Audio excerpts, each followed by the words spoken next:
Hello, ladies and gentlemen. My name is Jay. Welcome to Conscious Conversations with Jay, where we are building a hub for healing, transformation, and personal spiritual development. I get to speak to fascinating people from all around the world, from all walks of life and professions, who I feel have great insight and wisdom to share with you to help you with your self betterment, to help you with your healing journey, to help you with your personal growth. Today, I'm speaking to the one and only Miss Maggie McCormack, who is a friend and also a graduate of the Global Coaching Academy, which is an academy that I'm a core member and facilitator of. Love Maggie's work. She's kicking goals. She went viral in early 2025 with her coaching channel with one of her videos, which was fantastic. And I'm looking forward to chatting to her today to get a bit of a bigger picture of her story, of her journey. Hope you enjoy the episode. I'll see you on the other side. All right, ladies and gentlemen, I would like to officially welcome my friend, the one and only Miss Maggie McCormack. Welcome, Mags. Thanks, Jay. Thank you for having me on your show. I'm glad you're here, Megan. We've been talking about it for, I don't know, like 4 months or something. We've got to do a podcast somewhere. Both really busy. So here we are. For those of you who don't know, Maggie is a mentor and a coach who went viral in early 2025, which is just fantastic. She had a video which just went bonkers and saw your saw your subscribers go from next to nothing to nearly 200,000. Is that right? Yeah, it's 186,000 at the moment. That's so cool. That's so Crazy. cool. So I'll put all those details in the description, guys. Check out the video. I mean, all your content is wonderful, Maggie, and it's just getting better. And I feel that particular video was just so wonderful because you were just so real on it and it was relatable to so many people. And congratulations with that. So I definitely want to dive in with the YouTube journey. Yep. But let's start with who is Maggie today? Who is Maggie on this show in this moment? How would you describe yourself, Mags? That's just it, isn't it? Because who I am today feels different to who I was yesterday and last week and last year, which is a good thing, I think. Yeah, yeah, absolutely. Um, Transformation. Today, I would say I'm a very excited YouTuber, podcaster, coach and mentor, and podiatrist and seeker, like a seeker on the path. Mm-hmm. Yeah, I think that would sum Seeking, it up. what are you seeking, Mags? Seeking the truth, seeking to evolve, seeking to grow, to become more of who I really am, to Mm, even know who that is and try and embody that here in on yeah, earth and be that yeah. pretty much. Well, it's interesting you say that, Mags, because I've watched you over the last few years. For those of you who don't know, Mags is a graduate of the Global Coaching Academy, and we hang out in similar circles. And I've watched Mags grow over the last few years and just exactly what you're saying there, seeking the truth, Mags, and seeking to become more of what you truly are and embody that. I've watched you just face and overcome your fears and to work on your self-esteem and to go to all these places, and you've worked really hard behind the scenes, and the results are really tangible now in the world. It's like all that hard work, all that seeking and introspection that you've done is really starting to show up in the world with your successes. So congrats with that, and well done. Thank you so much. Yeah, Yeah, it has been a journey and yeah, it's you've always championed me the whole way and always said like you've you're on your way. You've said it like well before I believed it. So yeah, thank you for that. You've been a wonderful thank mentor. you. Um, Thanks, yeah. Mags. Thanks. For a little bit of context there, Maggie is a mentee of a really good friend of mine, and also a business partner of mine. So we do facilitate a weekly personal spiritual development class, which I'm on because I'm a business partner with Maggie's mentor. And I've told you this, Mags, but for everyone else, the millions of people that will watch this, I would like to say that the first class we had, I got off the call. I'm like, what's up with Mags? I'm like, she's like this rocket ship. I did. I'm like, my friend Mags, Maggie's mentor, her name is Marg. So I'm like, Marg, this rocket ship. It's like She's just like, "Ugh." I'm like, but I'm like, there's all these straps like tying her down, but the rockets are on, the engines are on. I'm like, she just is like ready to go. And the last 18 months, you have just been taking those straps off, Mags, and just all the limitations, the fears, the low self-worth. Like you said, you didn't believe in yourself. You really didn't.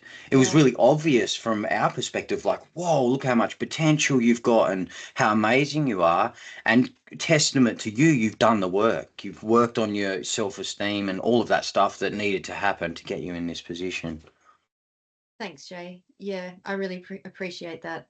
It has been a real journey and a lot of work, and it always sounds so like when I hear people talk about their journeys and they reflect, and it's like, oh yeah, but even every step of the way, you don't feel like it's still a slog every step of the way, even though it's so much joy but you still, once you kind of grow a bit, you get so used to that quickly that it's very easy to forget how much you've grown. So that's why like reviewing Mm. and reflecting on 18 months ago is pretty wild.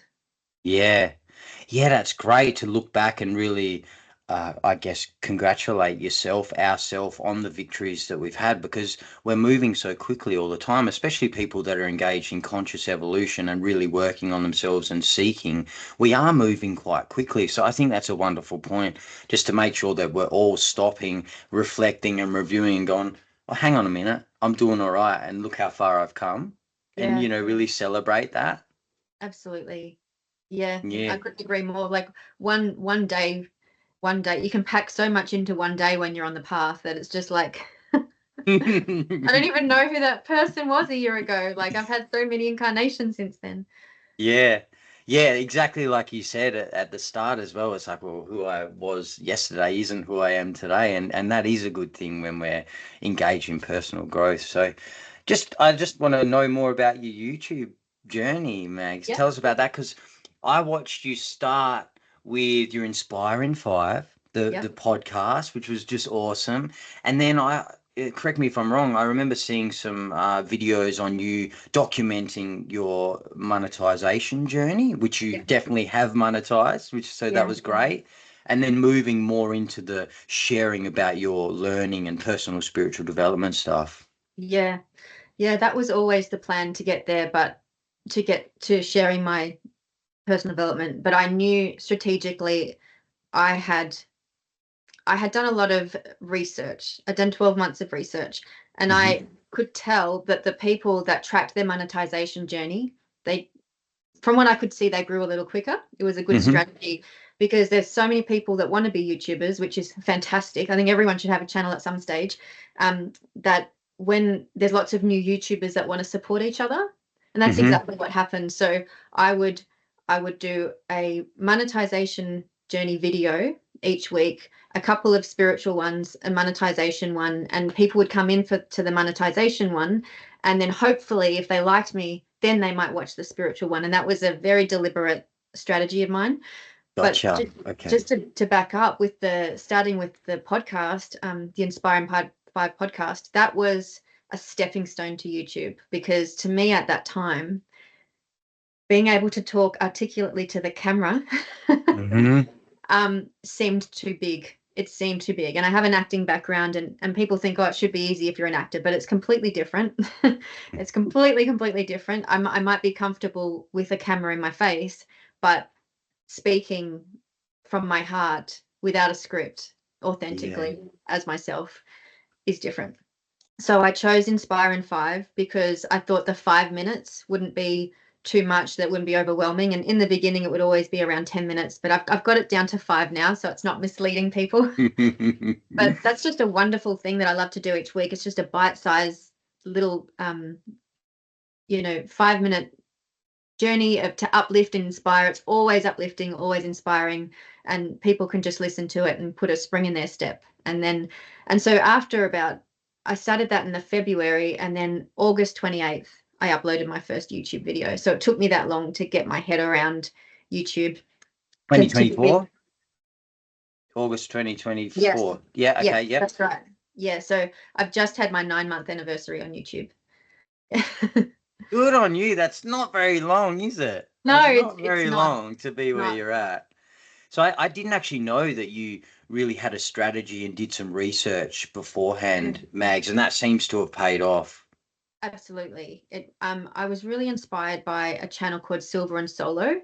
It's a Canadian woman, and no makeup, very, very real.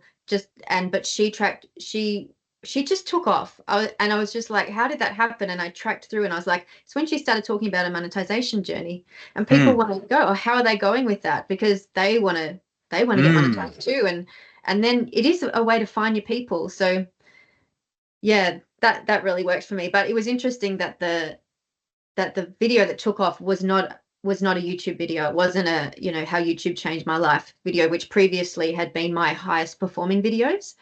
right. How YouTube would change my life in under 200 subscribers, in under 1,000 subscribers. These are other trending videos that Yep. you can kind of count on to do well, because at the time with the YouTube under 200 subscriber video, I had 179 subscribers. And because people are wonderful, they're like, I'm going to help this girl get over the 200 mark. If So they good. just do. And I do that for other people. And you're like, they press it and they're like, I'm your 198th subscriber. That's I'm your so 200th good. subscriber. It's just, people are beautiful. So That's lovely. yeah. So yeah. And then you become friends with other new YouTubers, and it's Huh. such a journey. I recommend it for everyone that's got a little bit of extra time, Yeah. because it does take time. Yeah. Oh, that just sounds lovely, like with the community and like supporting each other there. I didn't know Yeah, about that bit. That's really nice. yeah. Huh. Good on you, Mags. And why mentoring and coaching? What drew you to that? I mean, that's the main component now of your channel and what you're doing and the work that you're moving into. So why mentoring and coaching? Yeah, I always say I kind of fell into it. I really like believe that. And there's been many things in my life I fall into by accident, because I kind of felt quite directionless, or like, oh, I'll do that, oh, that's presented, I'll do that. Mm-hmm. That's how I ended up with all of my studies at uni, like big life decisions I just kind of fell into, Mm-hmm. um, which I don't recommend. I mean, I think it's good to be far more intentional. I was just lucky, with the coaching and mentoring. A former business mentor of mine, Jenny, who's brilliant, I know you know Jenny. Yeah. um, she recommended that I do the coaching course, and at that time I had staff and I didn't feel like a very good leader or a very good manager. I really wanted to be their friend, and then I started to get like bits of resentment would pop up, because I felt, oh, they're taking advantage of this situation. But I knew that it was me, because I wasn't leading, and I was like, Yeah. I don't know how to do this. So it was that time when the coaching came up, and I was like, it's only got to help me. So I went in thinking it's going to help me with work, and it was just like not what I expected. It was really not. I didn't research it very well. I knew people that had done the course and they all loved it, but I didn't really know. Like I didn't. Yeah. I really don't know what's going on. And Yeah.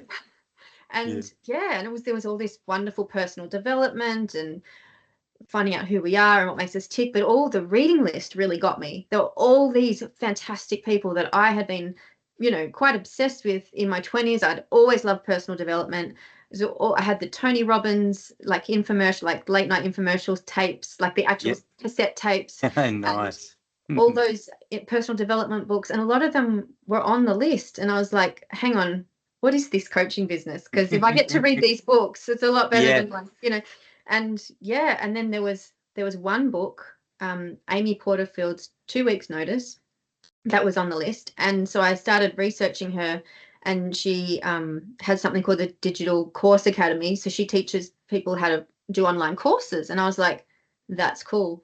And so then I did her DCA. I paid for her course, but I wasn't ready. I didn't have a platform. I didn't have a course. I just kind of jumped the gun. But it was very helpful to know that that's a possibility. And the Yeah. online content creation courses, etc., is like a multi-billion-dollar industry it's growing like so fast. Hmm. um and so it was from there that I was like, I need a platform, like, because I would find it very difficult to just sell myself. So I want people to just see me and then decide if they want to work with me. And that's what I thought YouTube was a perfect answer for that. So that was always in the back of my mind. I need a platform to be able to coach, because to I really wanted a life change. I wanted to be a full-time coach. I'd like to move away from podiatry, and Hmm. it to have a full-time coaching business is tricky. It's definitely possible, but it's a lot of work. And Yep. so I was like, if I had a platform and people already liked me, that would be a lot easier. And Yeah. that's how this all unfolded. And of course, I'm also I've done my meditation teacher training, and my partner and I teach meditation and self-mastery classes. And so there's the mentoring aspect and coaching aspect there as well. So it's kind of all all the things I love, filmmaking, acting, all of it, it's all kind of all come together in this journey of YouTube. Sorry, I've just brought it back to YouTube. But Yeah, yeah. and I mean, well, YouTube is such a big part of your life, and it feels like that's really the center point, Mags, with all of this other learning and study and stuff that you've done. Like you said, you needed a platform, and here it is. Yeah. And you're starting to get the reach, and it's a beautiful place for you to teach and to share about your journey and what you've learned and what's important to you. Yeah. It really is, and it's so heartwarming when you share something and people are just like, "Me too. Oh my gosh, like, Mm, I needed this today," or like, there's just so much of that. It's just like, wow. And yeah, it is astounding. I was interviewed by a lovely lady last week, Shannon, and she said, "Oh, how does it feel knowing so many people like love you, like in the audience?" And yeah, it was just a weird thing, because the, like I don't, that's nice. I see it like that, but I see it like I'm connecting with people across the world that I yeah, would never normally reach. Like, yeah, I have a friend, Heidi, mastering midlife with Heidi in Arizona, and we're on a yeah. WhatsApp together and supporting each other. And like, it's there's so many gifts in it. It's just beautiful. And but yeah, people really are absolutely lovely, and they're searching for authenticity. Like, that's Yeah, one of the most common things, is like, oh wow, you're so authentic. And that's just so rare, because YouTube is changing. There was a period of time when the slick editing and the hey, all that kind of stuff was like, people wanted that. They wanted to yeah, be that. But now we're kind of sick of that. And I really see, as AI becomes more and more and more, like, takes over in so many areas, people are crying out for authenticity. And even with people's posts on social media, I can often tell when they've used ChatGTP to write it. And yeah, it annoys me. It's like, okay, you're not my person. It's yeah. a wonderful tool, and I use it to help me in some ways, but you've got to write your own posts, and you've got do you know what I mean? Yeah, yeah, absolutely. Yeah, I mean, that's such a big topic, Mags, and people are seeking connection. There's a lot of disconnection out in the world. And again, I touched on it at the start, and that I feel, and you tell me about your experience here, is that the video that did really go viral is because you were authentic and just it was just stripped back and you were just being really yourself and sharing about some difficulties you've had and the hurdles you've overcome. Yeah. Yeah, that video, it was quite special, because I feel like I got a massive download. I just channeled that video, Hmm. like, such a cliche, in the shower. Like, it just came to me. Like, it was a trending video, and I'd watched someone else's, Yeah. how, same title. And I was like, what would I do? Had a shower, all came to me, ran to the computer, typed it out. Filming was easy. And I over edited it, and my partner watched it, and he was like, I think you need to strip this back. And so I took a lot out. So it was a very basic edit, just a little bit of B-roll, and it just popped off. It was like the perfect time. I was just Mm. just really lucky. But gee, that video has taught me so much. I can't tell you. Yeah. Like, You it's tell been us such a about it. journey, Yeah. because it's really been, when they say, when you become wealthy, rich, say you come into money, you become more of who you really are. I've heard that, yes. Yeah, I Yeah. think that's the same for fame Hmm. or big success. It just was a challenge in a way that I didn't expect. Huh. And like, it really brought up a lot of stuff that I didn't even know was there that really needed these kind of conditions. Like I needed success to see all that other stuff, like where I was out of humility, or like false modesty and humility are two different things. So where I wasn't in humility, where I was in entitlement, where I was like looking outside of myself, this is a big theme in my life. And it just like big spotlight. I was, after that video, the view count became very important, and panic each week, panic as the views went down, which of course they're going to, like it was an unusual thing. Of course the views are going to go down, but like the absolute panic that brought in me, and a lot Yeah. of like my worthiness or my usefulness was so tied up in this. Yeah. And also the way other people were treating me, like even online, you could feel this respect from people with smaller channels, and I'm like, we're no different. I just had a video that popped off.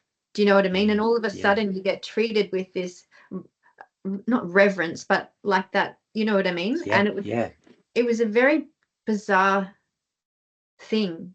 And I kind of felt like, not to be dramatic, but there was a bit of a cloud on me for a couple of months. I Yeah. felt quite unhappy. Mm-hmm. I know we shouldn't be striving for happiness, but there was this kind of like, ugh. And I found myself kind of longing for the freedom that I had before that video. And I just, Mm. because I have an acting background and I wanted to make it as an actor and I didn't. And you hear actors like Jim Carrey talking about like what fame does, and the success and all of that stuff. And I was like, oh, that's what they're talking about. Like, because you become worried about what you're going to lose instead of playing to win, like win-win, we all win. You play Yeah. to not lose. Sorry, to not lose. Yeah. Yeah. Um, and yeah, it's just been this very interesting journey, and I'm so grateful for it, because earlier on in my journey, I had a video that I say that went viral, but it was like about 1,500 views at that time, was like a big, big jump. Mm-hmm. And that's where I kind of dealt with all the, what do people think, like being afraid of people think what they think, and the comments and all that stuff. And I kind of worked on that so that when the big viral video came, it wasn't a big deal. Like there was bits and pieces, other people doing like review videos of me, and Yeah. lots of mean comments and stuff, but it really genuinely on the whole really didn't bother me, because I'd had this other experience that prepared me for it. I can Sure. just see how I'm so like the spirit is just so looking out for me.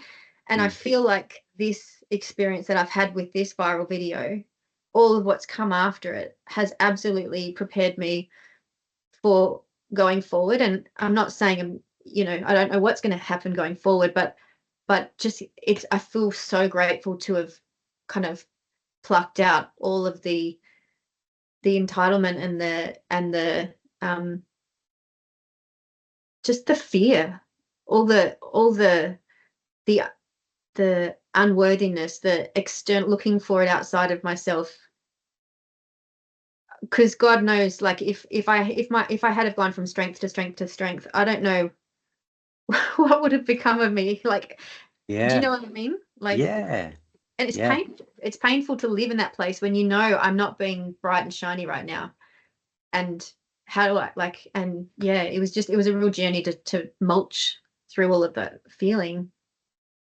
Yeah. Sounds like a gift, Mags, because it's Yeah, such a unique experience.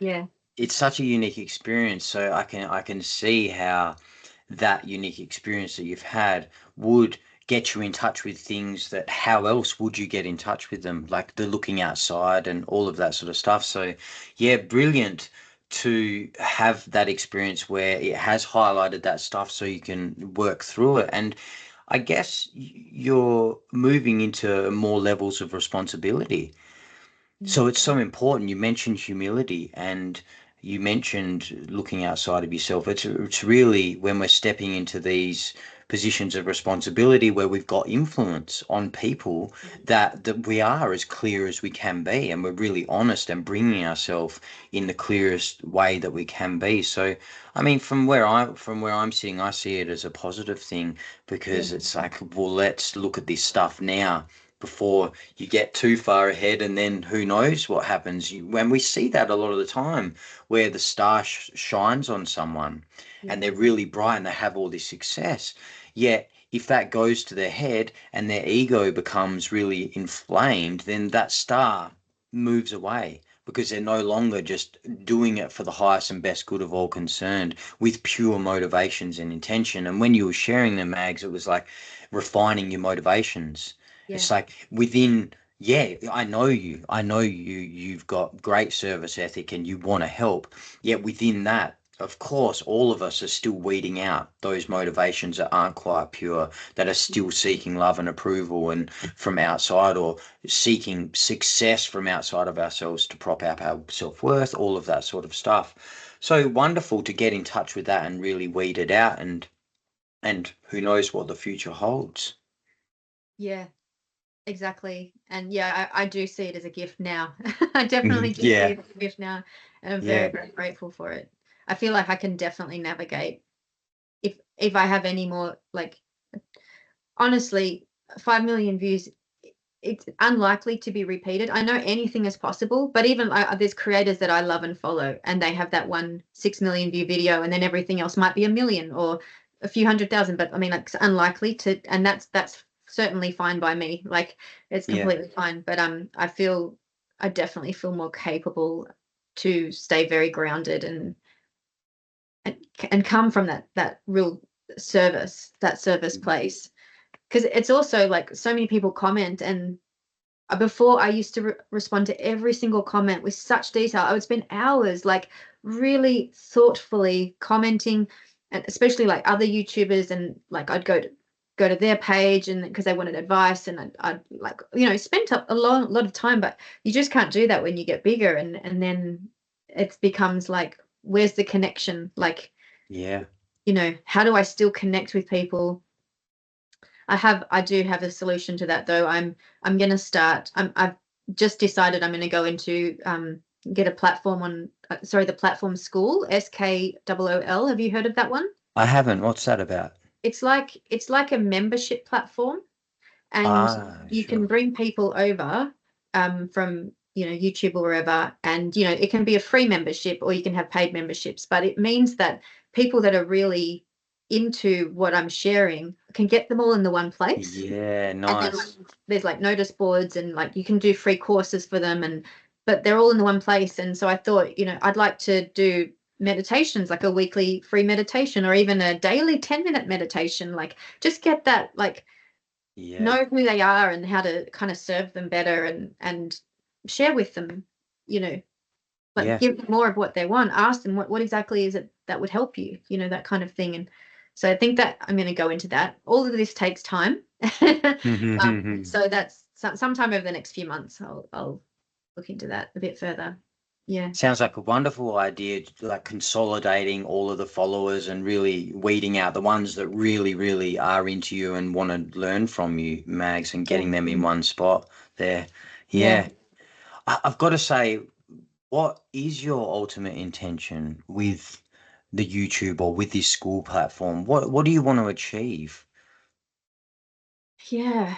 That's a good question because I I want to be I my goal is two things: is to be location independent, Sure. doing what I love, Hmm. which is like coaching and YouTube, um, meeting amazing people, coaching people. I'd love to travel more as well. So I also love filmmaking, and there's a filmmaker inside of me that wants to come out, and I just want to make my videos better. I don't have the time. Like, I just don't have the time. You know how long videos take to do, but Yeah. I because of the way because of the way I learn, I would like to do better storytelling for my videos. When people are just talking at you, I mean, I had a lot of ear infections as a kid. I don't hear well in one ear. I often don't know what's going on. Like, I really often walk around the world not knowing what's going on. So when people are talking to me, sometimes um if there's background noise and thing, I don't hear everything, and there's like a few second delay while my brain jumbles the sounds and creates a sentence. And often I'm right, but sometimes I'm not right, and I can just walk around thinking the wrong thing. So Okay. I love stories, Yeah. and I love watching those YouTube channels that have beautiful storytelling. And I've got a flash camera that I haven't learned to use properly, but with my acting background, I'd love to, like, learning from fables, Mm. like my favorite money book is The Richest Man in Babylon, and like Paul, The Alchemist, how they use a Yeah. fable to tell a story. That's when the Right. message gets in for me. So Yeah. I would love to create beautiful videos. When I say beautiful, I mean nature and like beautiful cuts that really tell a story. That's not just me talking to camera. Um, that's my goal, is to be able to create videos that have beautiful storytelling, so people can really feel what I'm saying. Like, do you know what I mean? That's Yeah, I my love goal. that. Yeah. Yeah.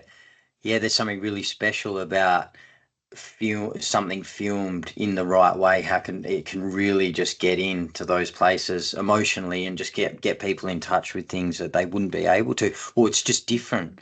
It's just, and I love film and I love what you're sharing there, and I have no doubt that that will happen, Mags. And what a wonderful thing to bring, because there is something unique about that that can get people in touch with lots of things when done properly.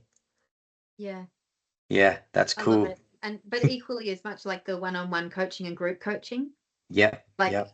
definitely. I love, I mean, that's the great thing about coaching, is you attract people that are kind of like you, maybe That's a few true. months ago, a few years ago, and it's so rewarding. Like, it's so deeply rewarding. So helping people, that you're kind of a specialist in it. Like, I feel like I'm a specialist in unworthiness, and in all my core wounding, like, being unlovable, feeling like the illusion that I'm unlovable. All these things I tend to attract. Oh, and I attract a lot of creatives, and like, who feel like they don't have any control in the world, and they have to wait to be chosen, and they want to be special, and like all of this are the people that come, and I love that. I've always loved sharing, like, I guess advice, giving back in the day before you knew any better. But now that I've actually got the skills to hold space for people, like, Yeah. it's just beautiful. It's interesting, Mags. I've said this a few times on the show that something that Jung said is when you heal from something, you send out invisible letters to all those people that are going through the same thing. So I you love that. attract those people because Yeah, you've got through it. So you can hold space and you can help them with those certain things. I love that. I It's absolutely cool. love that. It's so true. And it's so true. Yeah, Yeah. and it makes sense, of course. When we've learned something and we've healed from something, of course, we're going to attract people in that are looking for the same, because then we can guide them and help them with that. Yeah. And it also solidifies our learning, because Oh, it's great often point. like a spiral, like the spiral thing, like we do come around to it again. And Yeah, just the other day, I was talking with someone who's just like so busy being busy and yeah. got all these dreams and all these plans and all these goals and shiny object syndrome. And I'm like, oh, this is okay. This is a wonderful mirror. Like, I was really like, it was quite a lot. I was just like, oh, I get it. I get it. Okay. Got to go within. What am I, yeah, what do I need for myself? Like, not looking outside of myself. Why do I think that? Because I'm constantly like bigger and brighter and better, and like that idea, and like, what for? Like, because there's constantly this thing, I'm not enough as I am. Who am I trying to prove? What am I trying to prove? Like, do you know Mm, what I mean? Like, yeah. Yeah. yeah, Huge thing for people on the planet, Mags, and an ongoing journey for all of us is just weeding out those parts that still are looking outside and don't feel like enough. That's a big issue for many, many people out there. And I often say, well, you are an aspect of God, of source, of life. You're already worthy. yeah, And that doesn't mean, oh, we don't have to do anything. Of course, for me, in my experience, and what I share a lot is to actualize that self worth that's already there as a soul, as an aspect of life, is all about making the world a better place in whatever way that looks like to you and your unique heart. manifesting that self-worth on the ground is just doing your best every day to raise people up and to make the world a better place. So yeah, absolutely. It's such a huge thing on the planet, and it comes back to that disconnect that we spoke of briefly as well. There's a lot of disconnection in the world, and yeah, there is a lot of shiny things. You said shiny thing syndrome. It's true. There's Very so true. much. It's so busy, and there's so many options these days. It's like we forget sometimes just to connect, like we would in real well past times, and be really connected to nature and the universe and all those things, which are the important things in life. I feel anyway. Absolutely. And it's such a relief when we do come back and connect in, because it's like, oh, what was I like? Sometimes when I'm not on it, I'm like, I feel like I'm running, like I'm in panic mode. What am I running from? What am I running to? Like, calm your farm. Do you know what I mean? Like, Yeah, what is yeah, this? yeah. Yeah. The world's in a state of panic. It feels like a Because lot we're of the avoiding time. ourselves. Like, we're just avoiding ourselves, like left, right, and center. And if Yeah. if people like, you know, us that are really diligently on the path, like it's a very, very important part of our life. If we can have moments of avoiding ourselves, the people aren't consciously on the path, like the amount of pain that they must be in Yeah, without yeah. even knowing, you know. Yeah, absolutely, Max. Absolutely. Yeah, a lot of people just escaping their self and escaping feeling. It's that fear of intimacy, intimacy with self. And I love how they share that into me, I see. That's what it starts with, is intimacy with self, or what's actually going on. And there is just so much pain out in the world. The world isn't a place of enlightenment, enlivenment. It doesn't esteem kindness and unity and community. There's a lot of fear out there. There's a lot of competition. There's a lot of jealousy. There's a lot of power over. There's a lot of take, take, take, take, take. Mm. And we're bathing in that all the time. So it takes courage to really stop within all of that and say, hang on, what's the truth? What's going on within me, and what is the truth within me, and who do I want to be in the world? And that quote, which has been shared so much, be the change in the world that you wish to see. And I feel it's been watered down now so much because it's everywhere, and stickers, canvas prints, it's just everywhere. If you really break that down, hang on a minute, what do I feel is missing in the world? Instead of complaining about it and judging everyone, what do I feel is missing? What do I want to see more of in the world? How can I make this world a better place for next generations to come? Anybody that really lives by that is really going to make a difference. And I feel there's a deep, deep peace in living in that way, Mags, just Yeah. being the change in the world that we wish to see. But it does take courage, and there's so much noise out there. There's so much shiny things. There's so much noise and social media, and we're bombarded with this is what you need in your life to be happy, and this is this is what's important. Hypersexuality, a lot of extremes these days, and younger ones being exposed to more things from a younger age, and really crushing some of that innocence.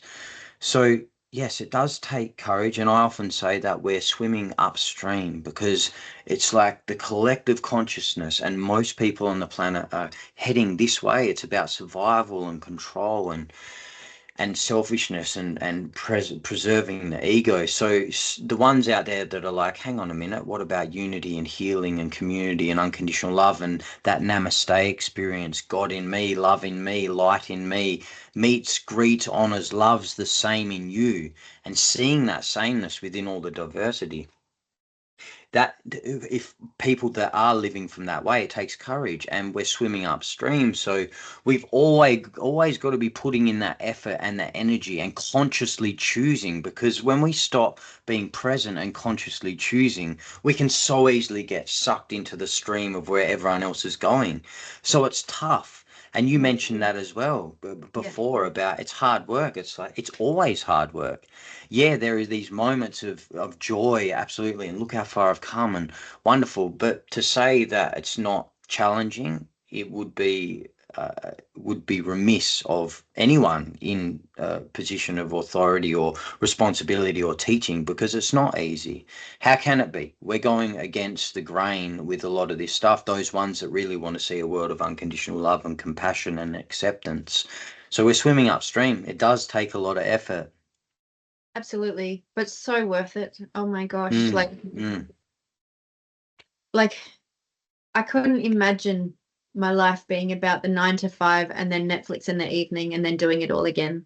Like mm, I just, even though that may be the easier path, it is, it is not. It is mm. like, it is, yeah.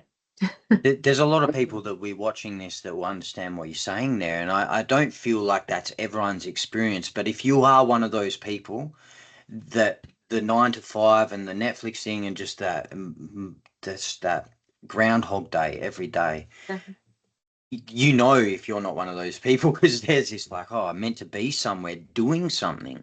Yeah. And anyone watching this, I'd encourage you to follow that. And you use the word seeking and being a seeker at the start. It's like, what are you seeking? What is calling you? Because a lot of people out there, they feel a call, but what is that?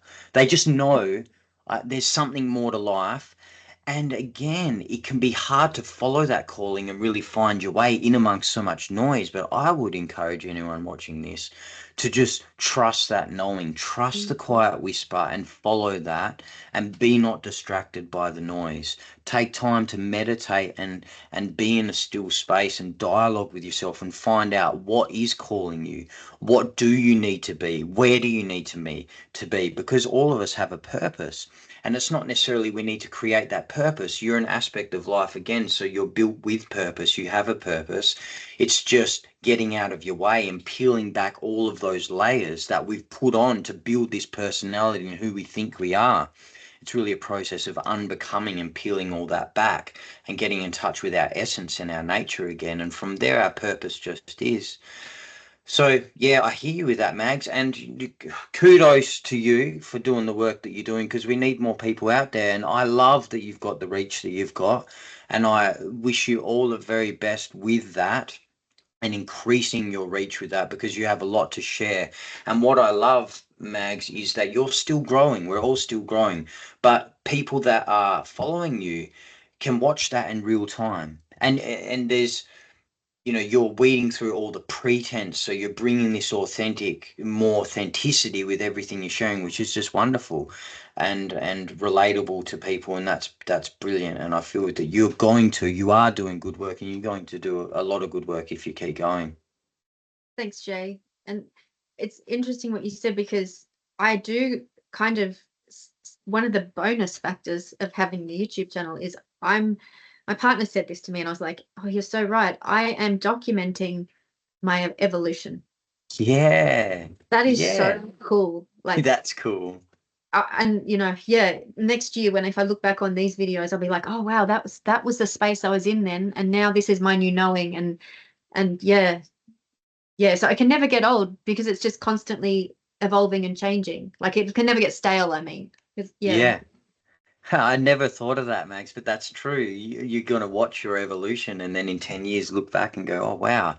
And Yeah. and great for generations to come as well, because people who are in that particular stage of their journey will be drawn to certain videos where you were in that kind of stage to help you then, and so on and so forth with wherever you're at. So you've established this platform, and you have all these resources really for people that they can tune into. Yeah. Yeah, Yeah. it's It's very, awesome. very, very exciting. That's fun. Yeah, Mags, if you feel to share, Yeah. I'm curious to know if there has been I'm sure there's been a lot of darkness. Was there a low point or a really dark point in your time, in your journey so far, that was make or break for you, that was really life changing? Yeah, definitely. Definitely was. My dark points have always been around relationships. Um, because I have just felt so unlovable my whole life, like just very deeply unlovable. So always looking for love outside of self. And then when you do that, it's just you usually giving away your sacredness and selling yourself out, and and so yeah, there was like I had two very, very dark times, both with the breakup of relationship, but one that led to I was drinking a lot. I really drank a lot Yeah. through my whole life. Yeah. Um and yeah, I just had this particular boyfriend. He was French, he was a lot younger, he'd passed through, he was lovely, nothing wrong with him, but I just felt so abandoned. Like, but the Mm. writing was on the wall. Like he didn't even live in the country, like he was passing through. But I still made that decision to just reinforce that, of course, I Yeah. was going to be abandoned. But this particular, because he was such a lovely person, it just hit in a way that was different with all the other ways I created this same situation. And a few things happened. I had a really bad night out. Like, I won't go into it, but it was pretty bad. And After that breakup, Mags. yeah, Yeah. yeah. And I harmed myself and I harmed another, basically. Like, when they say do no harm, like I was like, oh, I really harmed myself here. And I I ended up going to a GP who was also a hypnotherapist.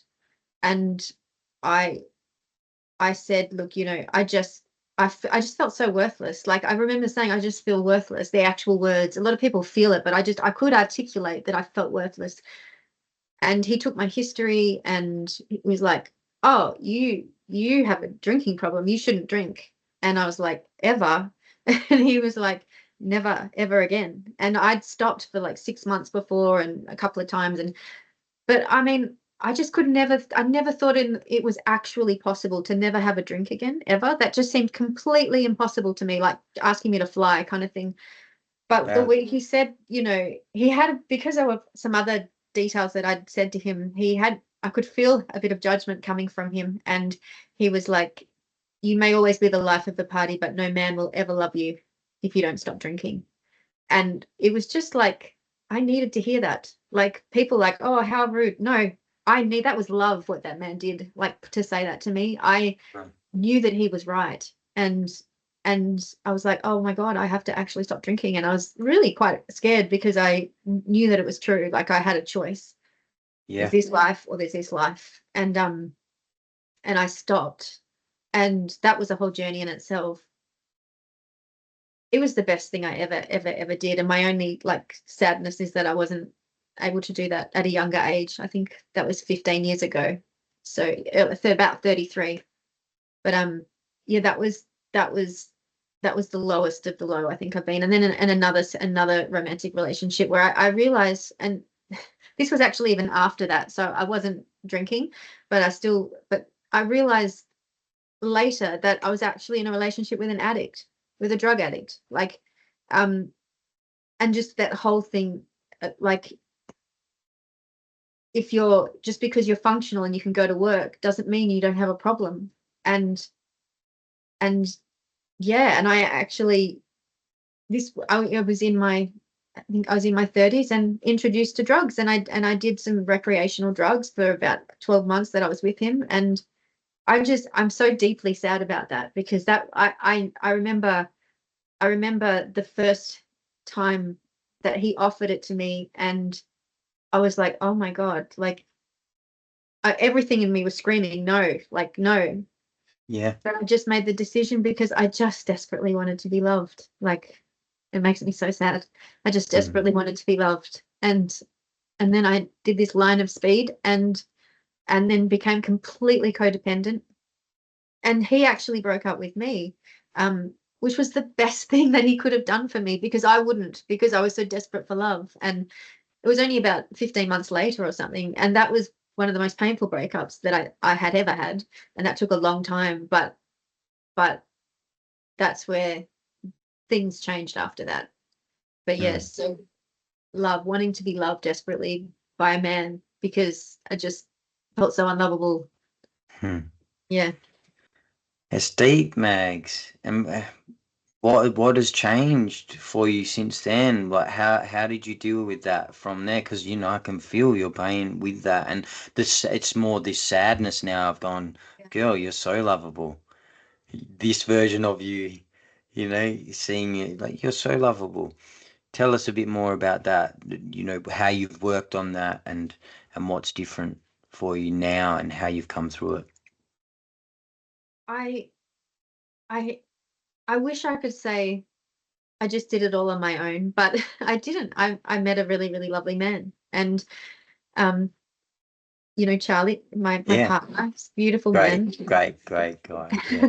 We've been together 7 years, and I I mean, reflecting, I'm not surprised that it did take another relationship, because on my own, I had it together. Like, I was competent and capable and fine, but it was this unlovability thing that I had going on. So I needed a relationship really to test that out, I think, and to Yeah, grow in that way. And he was wonderful because he's on the path. So he wasn't into playing those games. He was very conscious, and he wanted a as mature like relationship as possible, no fairy tales kind of thing. So um and I wanted the fairy tale badly. So that was a bit of a process, undoing the fairy tale thing. I'm so grateful that we don't have a fairy tale, but he really, like, when I first when I we were friends for 18 months before we got together, and I was a little obsessed. I openly admit that. And and I was I had a lot of body image issues, a lot of aging issues, just so, like, paralyzed with feeling ugly.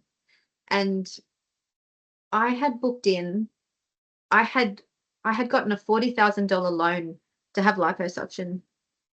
Um, and I wasn't overweight or anything. It was an illusion. I was deluded. And he asked me out, and I just kind of knew, it wasn't my very, very first thought, but it was like the next thought, oh, I'm going to have to cancel that appointment. Like, because I knew that he wouldn't stand for Huh, that. Like, he's huh. not going to come with me to the hospital and let me hack bits off myself. Do you know what I mean? Yeah, yeah, Um, yeah. Wow. and that's just kind of like the kind of man he is. So he's helped me through so much of like, I was getting Botox when I met him, all of this stuff that, like, if I wanted this man, I had to look at that stuff.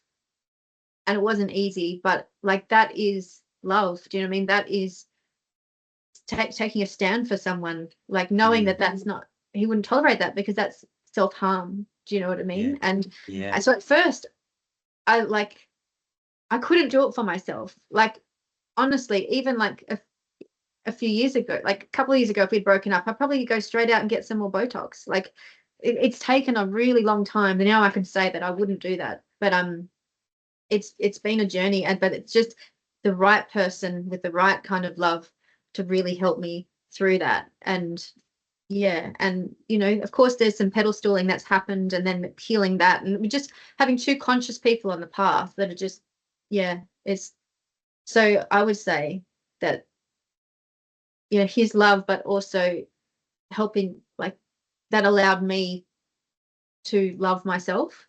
Yeah, yeah. Yeah. I hear you there, Mags, and good on you two for working in that way, because sometimes we do need someone to love us in a certain way while we learn to do that for ourselves.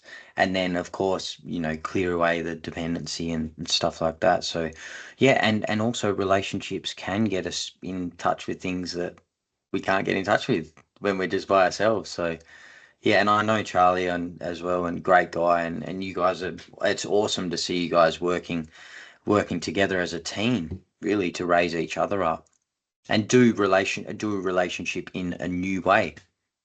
Yeah, we're constantly having relationship upgrades. Like, this is the 2.0, this is the 3.0. Okay, we need to work on our emotional mastery. This is the 4.0. Yeah, Yeah, awesome. Not easy, but I'm sure rewarding and well worth it. absolutely. I wouldn't change it for a thing. Yeah. Yeah, thanks for sharing, Mags. Like, you've been on a journey. I know a lot of that stuff that you've shared there, you have documented, and I saw a short film as well about that you did some years ago. Yeah. with the liposuction and all of that. So I love that you're so open about that. And again, that's the authenticity, that's the relatability, which is why I feel a part of why you're having successes is because you're open about your journey and your struggles.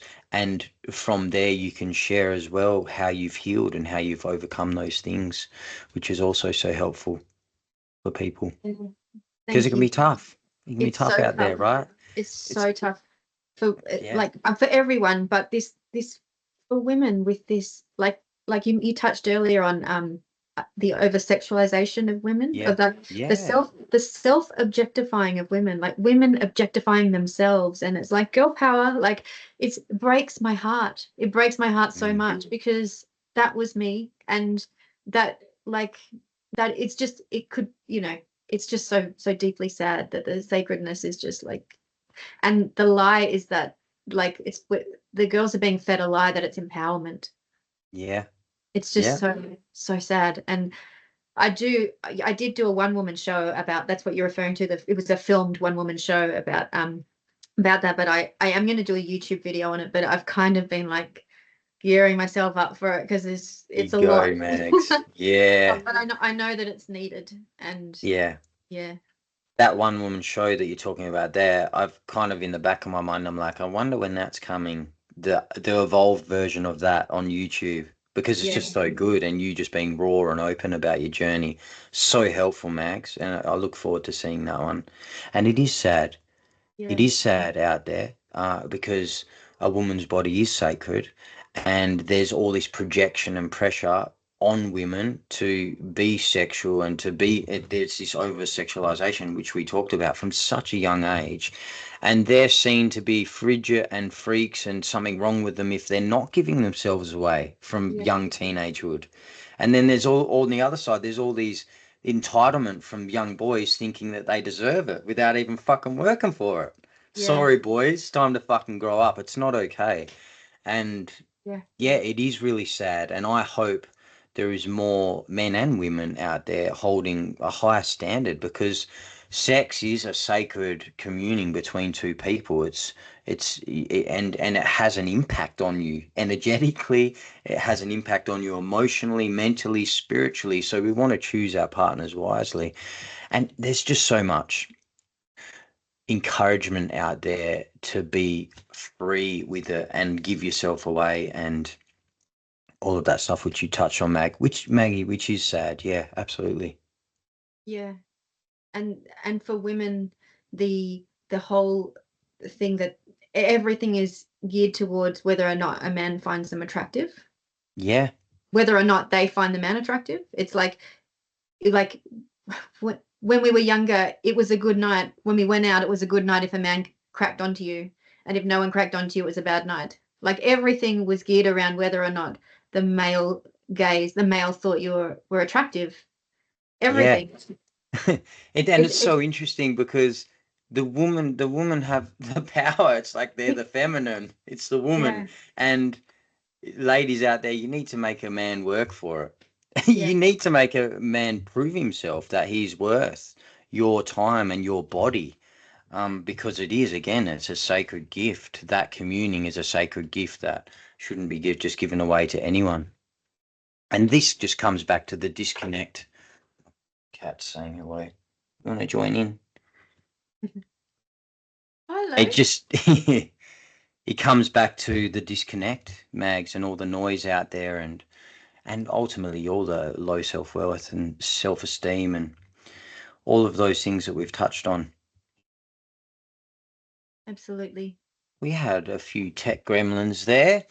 Uh, So, yeah, we could talk about sex and the state of the world with regards to relationships with men and women and sex. That's a whole nother podcast. Yeah, it is sad, which we both mentioned, Mm. to see the objectification of women and how you were saying there, Mags, as well, that a good night was if a man cracked onto you, whether you liked them or not. I mean, that's Yeah. really sad.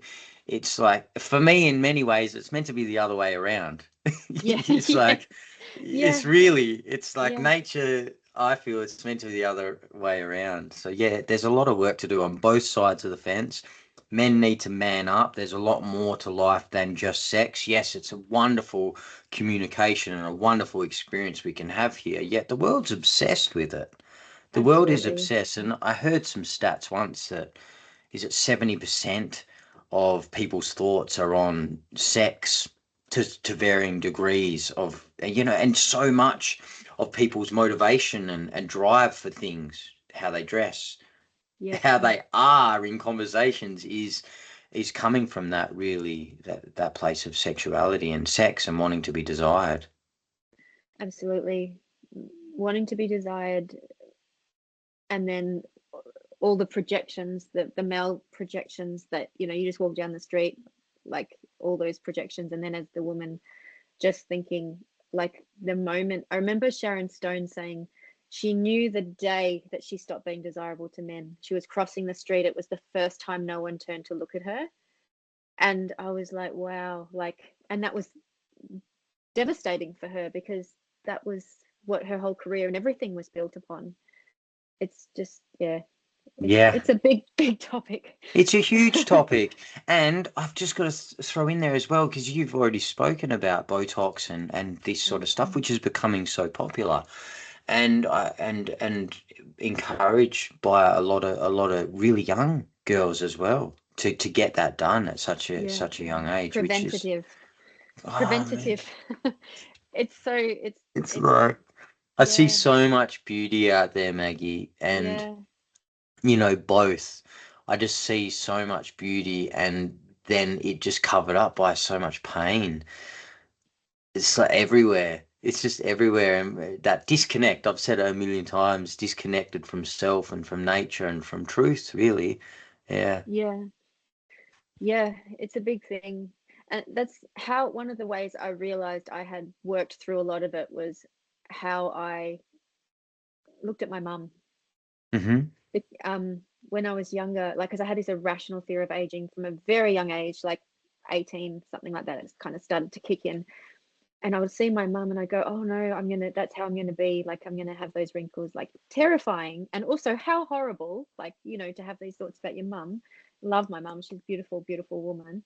Um, and then somewhere along the line, it just, as I was healing it, I every time I saw her, I would just notice her beauty. And now I'm just like, she's so beautiful. My mum is just, she's 77, she's just beautiful. And I was like, it occurred to me, I was like, oh, that's a sign of my healing, that I can see that, Yeah. like that. Yeah. And it's also a great example there of how life is such a mirror for us. Yes. Yep. it it's like, so you've started to heal that within you, and then so your external world changes, and that happens so much when we're Yeah. healing. We can think it's about someone else or this thing in the world, and when we actually go to the core of what's going on for us and we harmonize that within, all of a sudden it's like, oh, they've changed, or the situation outside looks so much different, because it's never about the outside thing, it's just you and the universe. And we work with that a lot, 100%. as you know, Mags, and in the diploma as well, working with what we would call the universal mirror, and it's only Yeah. just you and the universe reflecting to you your inner world. So if Yeah. it's if you're having experiences which are triggering you or snagging on things in you, then that's a wonderful thing. We can have the attitude to be grateful for that. Oh wow, okay, there's something unresolved, or the in me, there's something I Mm. need to work on here. What's going on for me? 100%. And it's interesting now that I know that, like, I've brushed my hair and I've tried to make myself presentable for our interview, but I don't wear makeup at all in the day, certainly not. And sometimes I would do filming, sometimes I don't. I mix it up. And it was very important to me to not do the glamour thing, from, like, Hmm. to very, very important to me. So all my early videos are very, like, absolutely no makeup and wild hair and all of this. But it's interesting for me now, seeing how I'm triggering other women by being presenting that way. Like, Without and the makeup, Mags, is that what you mean? yeah, Yeah. yep. Okay. Yeah. Yeah. And I had someone very well meaning, but made a comment like, oh, if you're such a pretty woman, if you just do something about your hair. Mhm. And looked after, she literally said, looked after yourself a bit, you'd just be stunning. Like thinking she was Mm. complimenting me. And I was just Yeah. like, oh, like people, there'd be people that'd be like, oh God, like, and I get it because that was me. And Yeah. the interesting thing is I'm totally okay with that. I'm okay with women being repelled by the fact that I'm like have no makeup on, or my wild hair. Like I'm okay with that. Like I'm so okay with that, which is another sign of well done. Keep Yeah. going, keep going. Yeah, good Yeah, on you. I think that's great, Mags, just being comfortable in your own skin, and also it's being an example of a new way for yeah, women and just people genuinely, generally.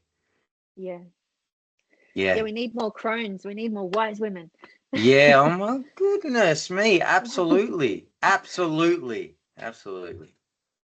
Yes. Yeah, So, well, I feel you've spoken about a few of the issues that have tripped you up in that really dark period there as well. I'm wondering, what about now? What are some of your current challenges and things you're working to strengthen, if you wanted to share on some of those?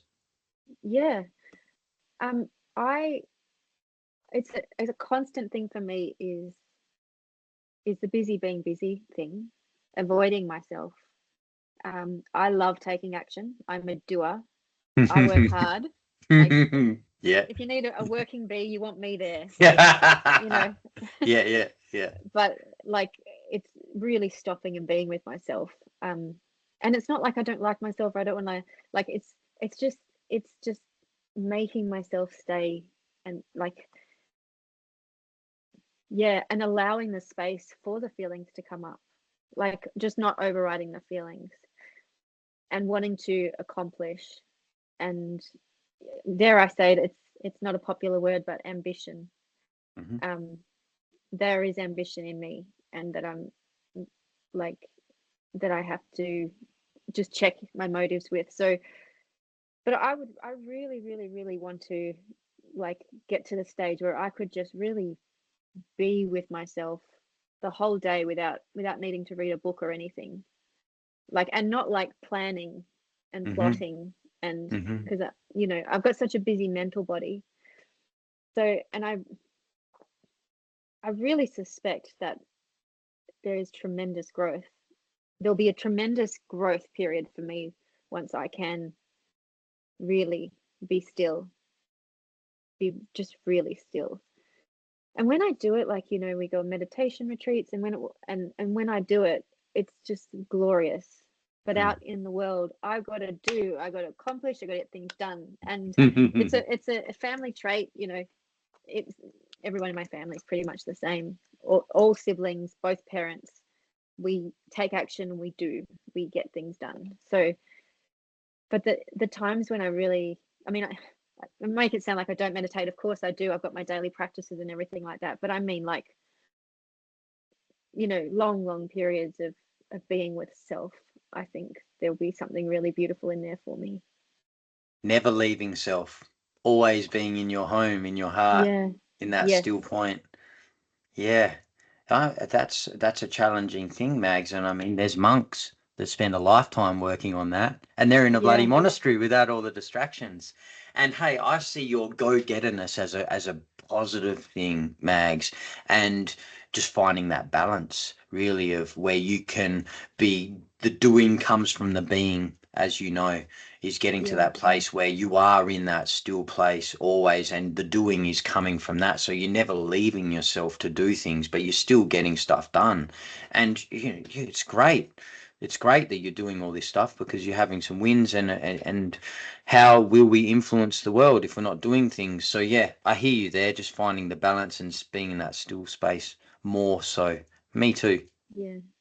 Yeah. I mean, the other side of the coin, yeah, is someone who is very comfortable just spending all their time doing their practices and not really Yeah, venturing out into the world and like just exactly. Yeah. you can't get Yeah. much done doing that either. So No, that's yeah, right. Yeah, so usually we're comfortable with one or the other, more yeah, comfortable with one or the other. Hmm. yeah. I really look forward to slowing down and taking more time because I am actively I've got things in progress at the moment with my work to really reduce, and that'll be like a 6-month process, and then I think life will look very differently after that. You want to just, for some context there, just touch on that. This is your podiatry business you're talking about, and moving away from that. Yeah. Yes, about letting go of my practice. Yeah. So not quite full-time over the line with the coaching and mentoring, but really making inroads towards that. Absolutely. And I'm currently I've got a business coach at the moment that's helping me create my signature program, so that I'll be able to coach people like over a 12-week period, and how to market that, and the sales of that, which is all these skills I have no idea about how to do that. And so that's a very exciting like part of my journey now too, is like getting that up and happening. Yeah, that's exciting. Awesome, Mags. And I guess that will land in the perfect timing as well when you're really ready for that. So I good. think so. Good stuff. What would you say to your 21-year-old self if you could see her now? I would say, someone asked me this the other day, and I was like, don't drink and stop chasing boys. But ultimately what that is like knowing that I'm lovable, and that I don't need to do anything or be anyone or go anywhere. Like I can just be with myself, that I'm enough. I just, part of this amazing work that we get to do is we get to reparent ourselves. And I just want to like go back in time and take my young self and go, don't go out tonight, come inside and take this book and learn about this. Like that's like my dream for my young self, is just like not want to go out. Yeah. Lovely. Yeah, me too, Max. Here, read this instead. Have a nice cup of tea, just be at home and just read this. There's such a thing called meditation. And have you heard of yoga? Do some yoga. Yeah, nice one. Yeah. Is there anything else you want to share about your journey, Mags, that you feel could be helpful to others out there? I think the thing that constantly surprises me with people is how it looks on the outside is not how it is on the inside. And I that's probably another thing I'm working on, is I constantly am working against this idea that I'm failing. And I know that's not the truth, and I'm working with that and keep bringing it back. But people, there's so much comparison, and it really, really is a killjoy. It really does just do harm. Like, if you're comparing yourself to someone because you can learn from it, or you've got something you can take from it to implement, wonderful. But if you're just comparing yourself to go, they're great and I'm a piece of shit, there's no good can come from that. So looking at anyone's journey can look incredible. Like I look at your journey, and you've just like taken off into the stratosphere. But I also know that it's not been easy for you. And but someone that's not as close, like that doesn't get to have the privilege to see as closely, would just be like, what the hell? I saw him last year, and do you know what I mean? Like, and it's just you just can't compare. And so don't compare yourself with other people's journeys, and no one's better than you, no one's worse than you. That is like true humility. Equanimity is like, we're not better, we're not worse. We've just been perhaps doing it longer, and if you keep going, you will get there. Like, just don't give up. Great advice, Mags. Well said. Yeah. Well said. Thanks, Jay. Yeah. Hey, I just want to touch on the Global Coaching Academy. I know you spoke of it briefly. Yeah. For those of you who don't know, Mags is a graduate of GCA, and that's an academy that I'm a facilitator for now. I wasn't when Maggie came through the course. It's only since 2024 I joined. Can you just share with us, I know you did a video and shared a bit about that. Can you just share the point of difference about GCA and your experience, and what's different for you, Mags, since completing that? And I know you've shared a bit on it already. Yeah, GCA was awesome. Like, it was so good. It really did change the trajectory of my life. Like, I completely pivoted after that. Before GCA, like it's podiatry and acting, and now it's like everything that we've been discussing today. Like, but what I loved about it is it kind of, because I've done university study, I've done a lot of it. I did 2 degrees, and it's quite full on. But the GCA is super rigorous, but hasn't got the pain of university. it was challenging. It was challenging and rigorous, but everyone was so loving and so non-judgmental and so accepting, and there was learning in everything. Like, whenever you had, no one's rapping you over the knuckles, like they were just loving you, but in a way that you grew from. It wasn't from letting you off the hook. Like, it was just this really wonderful balance. And I remember like my first workshop, and they were like, okay, and we had to like get up, like break up into pairs and coach people like really quickly, and I was like, what? Like, what? Slow down. It was terrifying. Everyone was terrified, but everyone was like so high after. It was just like, like we were brand new, we were babies, and we were having we were coaching as best we could, and people were having breakthroughs from the start. Like, from the start, without the whole 12 months. It's like the first workshop. Like, it's magical. Like, it is just so magical. And it's so life-changing for not just people that want to be coaches, but any profession, any like, you are a better partner, you're a better like parent, like a better boss, like a better everything. These skills make you better, and they're transferable. So, but I just loved my time there. And also, there's something magical about the people that end up in your year. Like, every year, like, because my sister's doing the course now, and she just loves her cohort, and I just loved mine. And there's just something it just kind of draws the right people to come together, and it's just beautiful. Like, it's just beautiful. And it's so, I mean, I've said this a million times, but like, it's so heart-led. It is absolutely heart-led, but it's rigorous. It's a wild ride. It really is. Thanks for sharing, Mags. Thanks for sharing. It's a full course, and this is my first time facilitating the course with your sister in it, and it's like I'm revisiting the course because I'm a graduate as well. I graduated in 2020, and it's so full and it's so rich, and it's just lovely to watch students go through the experience and face their fears. And it literally, in the induction weekend, you start coaching just to have a feel for it. Quite fun. Thank you very much, Mags. Love all the work that you're doing. And I've got a couple of questions that I ask everyone before I wrap up. But before I do that, is there anything else, any life advice, anything you want to share about your journey, anything else you want to throw in? Nothing is coming to mind. If you ring me after this and go, quick, I got one more thing, just get edited in, would you? Great. I'll go for a walk now, and then it'll all come. I'll be like, I said that. Yeah. That's always the way. I get that as well. If I'm watching them back, I'm like, you should ask this. You could have asked this. Why didn't you say this? Yeah, self-acceptance. Great. Thanks, Mag. So if you could take one lesson and everything else was erased from this life, what would it be?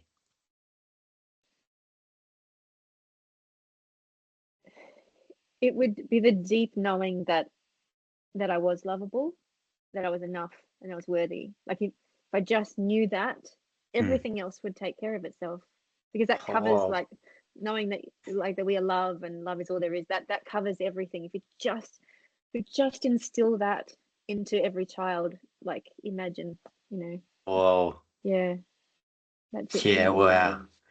Yeah, that would be absolutely life-changing. Absolutely. If we really knew that intrinsically. Yeah. Good call. Nice one, Mags.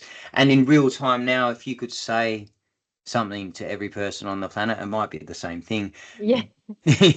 What would that be? And they would really deeply hear what you had to say. I would say, I mean, if I could just get them to know it straight away, know that they are worthy, that would solve everything. But I would say, really, really go on the journey of self-discovery, of the know thyself, be interested in, what am I feeling? Just ask for guidance. like to be shown the truth. Just ask to be shown. Ask for a teacher. Ask for the way. Just ask and just have. Okay, this is it. This is actually what I would say. Now that I'm like, oh, no, this is it. This is transformational. It is.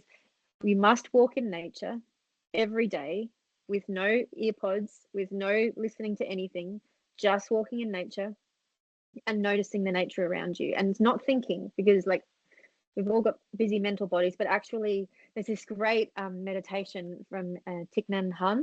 I think that's how you pronounce it. When I was going through one of the breakups I mentioned, I found his book, and I went to Bali, and I was like in so much pain, but this meditation just helped me so much. Every time you walk past a tree, you're like, I see you tree, I smile at you tree. I see you plant, I smile at you plant. I see you flower, I smile at you flower. Everything that you see. And if you can just like, even just 5 minutes of the walking in nature, doing that practice. And I mean, like, not with people around. So not a busy park, just if you can be in complete solitude for 5 minutes in nature and do that process. I think that's it. Great. That would also change a lot of lives if everyone did that. Yeah, absolutely. Nice one, Mags. Nice.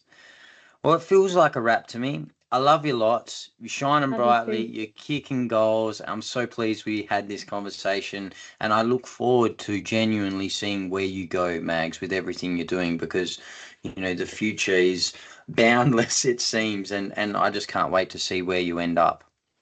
Thank you so much, Jay. Thank you for having me and for holding space. And you're such a wonderful interviewer. Like, I don't know if people realize how easy you make it look, but it's not easy to hold people in an interview situation and be able to like refer, like it's a skill that you Thanks. cultivate.